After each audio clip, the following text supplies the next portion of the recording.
नेत्रहीन संत की कहानी। एक बार एक राजा अपने सहचरों के साथ शिकार खेलने जंगल में गया था। वहां शिकार के चक्कर में एक दूसरे से बिछड़ गए और एक दूसरे को खोजते हुए राजा एक नेत्रहीन संत की कुटिया में पहुंचकर अपने बिछड़े हुए साथियों के बारे में पूछा। नेत्रहीन संत ने कहा, महाराज, सबसे पहले आपके सिपाही गए हैं, बाद में आपके मंत्री गए, अब आप स्वयं पधारे हैं। इसी रास्ते से आप आगे जाएं तो मुलाकात हो जाएगी। संत के बताए हुए रास्ते में राजा ने घोड़ा दौड़ाया और जल्दी ही अपने सहयोगियों से जा मिला और नेत्रहीन संत के कथनानुसार ही एक दूसरे से आगे पीछे पहुंचे थे। ये बात राजा के दिमाग में घर कर गई कि नेत्रहीन संत को कैसे पता चला कि कौन किस ओहदे वाला जा रहा है।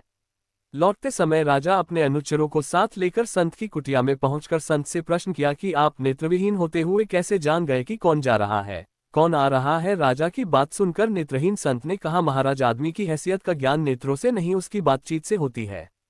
सबसे पहले जब आपके सिपाही मेरे पास से गुजरे तब उन्होंने मुझसे पूछा कि ए अंधे, इधर से किसी के जाते हुए की आहट सुनाई दी क्या? तो मैं समझ गया कि यह संस्कार विहीन व्यक्ति छोटी पदवी वाले सिपाही ही होंगे।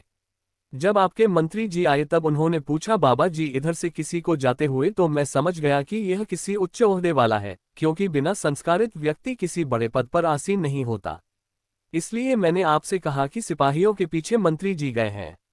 जब आप स्वयं आए तो आपने कहा, सूरदास जी महाराज, आपको इधर से निकल कर जाने वालों की आहट तो नहीं मिली, तो मैं समझ गया कि आप राजा ही हो सकते हैं, क्योंकि आपकी वाणी में आदर सूचक शब्दों का समावेश था और दूसरे का आदर वही कर सकता है जिसे दूसरों से आदर प्राप्त होता है, क्योंकि जिसे कभी कोई चीज नहीं मिलती तो वह उस वस्तु के गुणों को कैसे जान सकता है।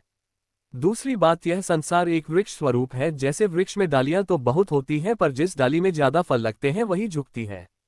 इसी अनुभव के आधार में मैं नेत्रहीन होते हुए भी सिपाहियों, मंत्री और आपके पद का पता बताया। अगर गलती हुई हो महाराज तो क्षमा करें।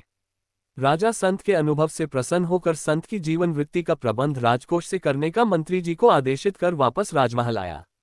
शिक्षा। आजकल हमारा मध्यम वर्ग परिवार संस्कार विहीन होता जा रहा है। थोड़ा सा पद, पैसा व प्रतिष्ठा पाते ही दूसरे की उपेक्षा करते हैं, जो उचित नहीं है। मधुर भाषा बोलने में किसी प्रकार का आर्थिक नुकसान नहीं होता है, अतः मीठा बोलने में कंजूसी नहीं करनी चाहिए। कहानी अच्छा लगा तो चैनल को सब्सक्राइब करें, लाइक करें।